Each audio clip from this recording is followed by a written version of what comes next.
बिस्मिल्लाहिर्रहमानिर्रहीम। अस्सलाम वालेकुम नाज़रीन, मैं हूं अहमद फ़वाद और आप देखते हैं मुझे मेरे यूट्यूब चैनल और फेसबुक पेज पर। नाज़रीन, बड़ी अहम खबरों के साथ आज की इस व्लॉग में आपकी खिदमत में हाजिर हुआ हूं। सबसे पहली खबर तो ये कि हुकूमत का आखिरी वक्त आ चुका है और ईद के बाद नाज़रीन बहुत अहम चीज़ें जो हैं, बड़ी अहम डेवलपमेंट्स जो हैं वो आपके सामने आ रही हैं, क्योंकि इस हुकूमत की जानिब से हाथ खड़े किए जा चुके हैं। ख़ास तौर पर जो नवाज़ ग्रुप है इस वक्त वो मुकम्मल तौर पर आउट है। दूसरे नंबर पर अहम हलकों की जानिब से भी एक अहम जवाब जो है वो मौजूदा हुकूमत को दे दिया गया है। मौलाना फजल रहमान जो हैं वो गायब क्यों हैं, इसकी कुछ डिटेल्स आपके सामने मैं रखूँगा। इमरान खान साहब से जो मुलाकातों का और मुसलसल मुलाकातों का सिलसिला जारी है,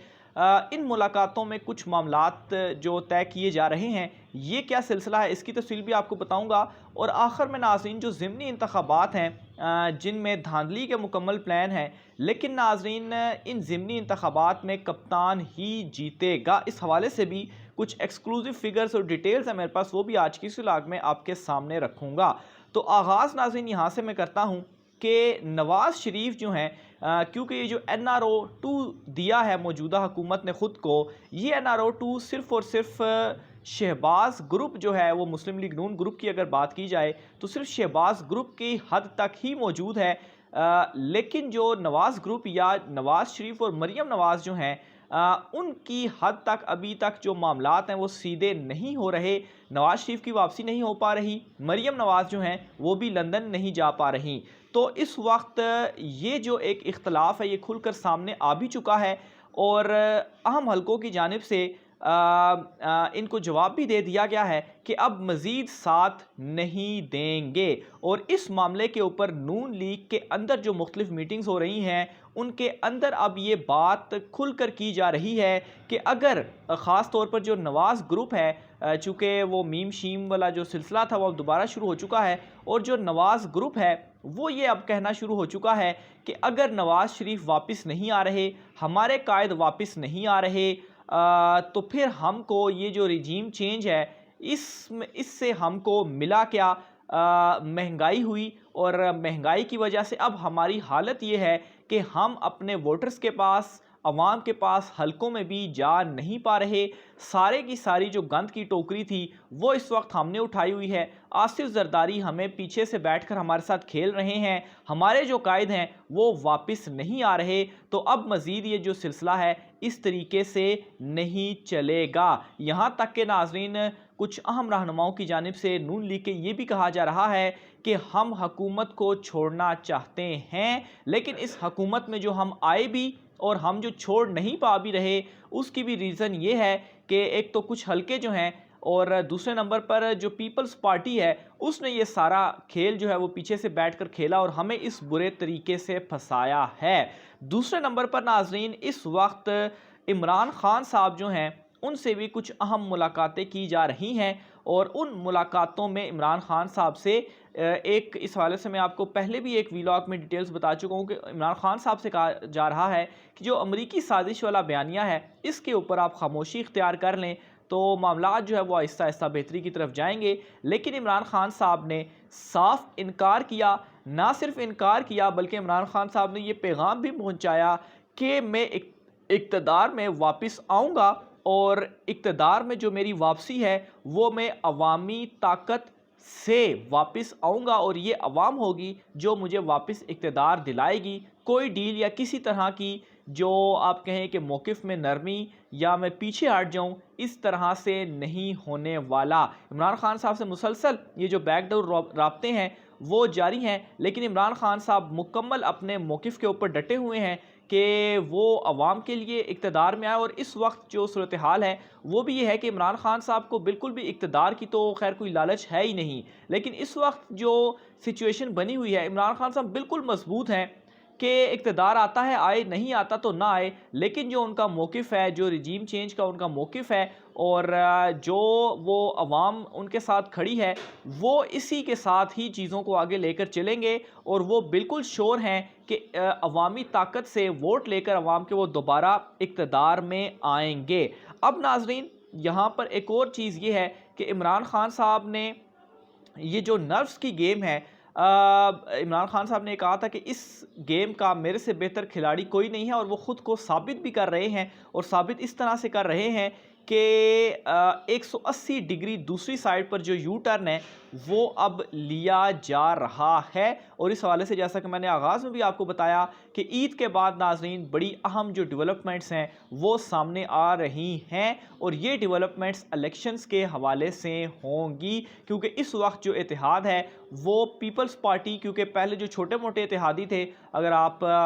MQM का नाम ले लें, या काफ लीग का कुछ ग्रुप टूटा था, या बाप को आप ले लें, तो चलो उनका तो सिस्टम ही एक अलहदा है कि वो ख़ुद से तो कोई चीज़ें नहीं कर पाते, लेकिन पीपल्स पार्टी और नून लीग का जो इत्तेहाद था वो भी इस वक्त टूटने के करीब पहुंच चुका है। और जो एल्फी उनके दरमियान मौजूद थी, जिसने उनको जोड़े रखा था, वो एल्फी भी इस वक्त आप यूँ समझें कि वो निकलती जा रही है। और इलेक्शंस के हवाले से चीज़ें आप देखेंगे कि आने वाले जो दिन है, ख़ास तौर पर ईद के बाद जो सूरत हाल है वो मज़ीद वाज़ेह होकर आपको नज़र आएगी। और आप नाज़रीन जो मुझे रेगुलर सुनते हैं, मैंने उनसे ये ख़बर भी शेयर की थी कि नवाज़ शरीफ ने असेंबलियाँ तोड़ने का कहा था, और नून लीग इस मामले के ऊपर मान भी गई थी और असेंबलियाँ तोड़ी भी जा रही थी, लेकिन एट द एंड जो है मामलात जो है वो बिल्कुल उलट हो गए। और इस खबर की तस्दीक जो है वो बाकायदा तौर पर ग़ालिबन फवाद चौधरी साहब जो हैं उन्होंने की है, और उन्होंने ये बताया है कि ये मामला जो था वो तय हो गया था। तो ये मैंने कहा कि अल्हम्दुलिल्लाह ये जो आपको मैंने ख़बर दी थी वो भी एक मरतबा फिर से दुरुस्त जो है वो साबित हुई है। इसके अलावा नाज़रीन अज़ानें हो रही थी नाज़रीन, जिसकी वजह से थोड़ा सा वक्फ़ा जो है वो करना पड़ा। बहरहाल इत्तेहाद टूटने की एक बड़ी अहम दलील जो है वो मैं आपके सामने रखने जा रहा हूँ, जिसको बड़े गौर से आपने सुनना है। आसिफ ज़रदारी की जानिब से इस वक्त नून लीग को ये कहा गया है, और इसकी खैर मैं ज़िमनी इंतखाब वाली एग्जाम्पल भी आपसे शेयर करूँगा कि आसिफ ज़रदारी ने यह कहा है नून लीग को कि अगर इमरान खान को रोकना है और अहम हलकों को जवाब देना है तो हमें इकट्ठा रहना होगा, और पीपल्स पार्टी जो है वो 2023 में इनका जो वज़ीर-ए-आज़म है वो लाना होगा, और नून लीग को पीपल्स पार्टी के वज़ीर-ए-आज़म को सपोर्ट करना पड़ेगा। तो ये जो एक पैगाम है इस वक्त नून लीग को पहुंचाया गया है। अब इसमें एक चीज़ तो ये सामने आ रही है कि जो सपोर्ट इनको हासिल थी वो सपोर्ट अब एक तो इनसे पीछे हट रही है, और इनको इस वक्त इसी बात का डर भी है। और दूसरी साइड पर मरियम नवाज़ और नवाज़ शरीफ ग्रुप जो कि ऑलरेडी इनसे नाराज़ है, इनके साथ नहीं चल रहा, वो इस मुतालबे को नहीं मान रहा कि पीपल्स पार्टी का वज़ीर-ए-आज़म हो और नून लीग उसको सपोर्ट करे। और यही वो एक बुनियादी नुक्ता है जिस बुनियादी नुक्ते के ऊपर इनके दरमियान दरार पड़ चुकी है, और इसी चीज़ को लेकर आगे ये जो इत्तेहाद है वो टूटने जा रहा है। इसके अलावा नाज़रीन मौलाना फजल रहमान साहब के हवाले से भी आपको हम खबर देता चलूँ। मौलाना फजल रहमान जब से ये रजीम चेंज हुआ है, इम्पोर्टेड हुकूमत आई है, बिल्कुल वो खामोश हैं। कभी कहीं इक्का दुक्का अगर उनका बयान आ गया तो ठीक है, नहीं तो वो मुकम्मल तौर पर खामोश हैं। लेकिन असल में वो खामोश नहीं, वो नाराज़ हैं, और उसकी एक रीज़न तो ये कि सदर जो है वो चाहते थे, लेकिन उनको पहले ही खुडे लाइन लगा दिया गया, और सदर खैर मौजूदा उनको हटाया भी नहीं जा सका। बहरहाल मौलाना फजल रहमान ने उस वक्त भी ये कहा था कि इनको फौरी इलेक्शन में जाना चाहिए था, और वो अब भी अपने मौक़िफ़ के ऊपर डट कर इनको कह रहे हैं कि देखें अगर आप उस वक्त इलेक्शन में चले जाते तो इतनी ज़्यादा ख़राबी ना होती जो महंगाई की वजह से इस वक्त हम अपने हलकों में भी नहीं जा पा रहे। तो मौलाना फजल रहमान की इन्होंने उस वक्त बात नहीं मानी थी फौरी इलेक्शन में जाने की, इस वजह से वो नाराज़ थे। लेकिन चूँकि ज़ाहिर सी बात है उन्होंने केसेस और ये चीज़ों को भी देखना था, तो इस वजह से उन्होंने कहा कि मैं खामोश होकर पीछे बैठ जाता हूँ। तो लेकिन वो इनसे इस वक्त नाराज़ हैं, और इसी आप देखेंगे कि जब ये इत्तेहाद टूटेगा तो उसी वक्त मौलाना फजल रहमान भी सामने आएंगे, और वो भी अपने मफादात के लिए ही जो चीज़ें हैं वो करेंगे। आखिर में नाज़रीन ज़िमनी इंतखाबात के हवाले से मैं आपको ख़बर देता चलूँ। एक मरतबा पहले भी मैंने आपको ये बताया था कि नून लीग ने तो अपना फुल वो किया हुआ है कि धांधली करेंगे और धांधली के ज़रिए हम ये इलेक्शन जीतेंगे, लेकिन इनको एक जगह से पैगाम आया कि इन इलेक्शंस में जो धांधली है वो नहीं होगी। और जो ये ज़िमनी इंतखाबात हैं, इस वक्त की जो ग्राउंड रियलिटीज़ हैं, जो सिचुएशन है, उसके मुताबिक इमरान खान साहब बड़े वाज़े अंदाज में ये जो 20 हैं, 20 में से अगर कम भी कर ले तो 16-17 नशिस्तें बड़े आराम से जीतते हुए नज़र आ रहे हैं, अनलेस कि अगर धांधली ना हो। लेकिन नाज़रीन, अगेन मैं ये कहूँगा कि बहुत सारे वादे इमरान खान साहब से पहले भी किए गए थे, लेकिन उन वादों को पूरा नहीं किया गया। धांधली होगी या नहीं होगी, ये तो इलेक्शन डे पर ही पता चलेगा कि कौन क्या कहता है, कौन क्या करता है। लेकिन पाकिस्तान तहरीक-ए-इंसाफ भी तमाम तर चीज़ों के हवाले से उनके भी जहनों में मौजूद है और उनकी भी प्लानिंग मौजूद है। लेकिन ये ज़िमनी इंतखाबात भी बहुत ज़्यादा अहम होने जा रहे हैं, क्योंकि ईद के बाद ही जो डेवलपमेंट्स हैं वो होना शुरू हो जाएंगी और हो सकता है कि ये जो इंतखाबात हैं शायद ना भी हों। लेकिन खैर, इस हवाले से अभी एक अफवाह ही आप इसको कह लें, कोई कंफर्मेशन तो नहीं है, क्योंकि अगर बड़ी तेज़ी से हालात तब्दील हो जाते हैं तो फिर ज़ाहिर सी बात है ज़िमनी इंतखाबात पर भी कुछ देखना पड़ेगा।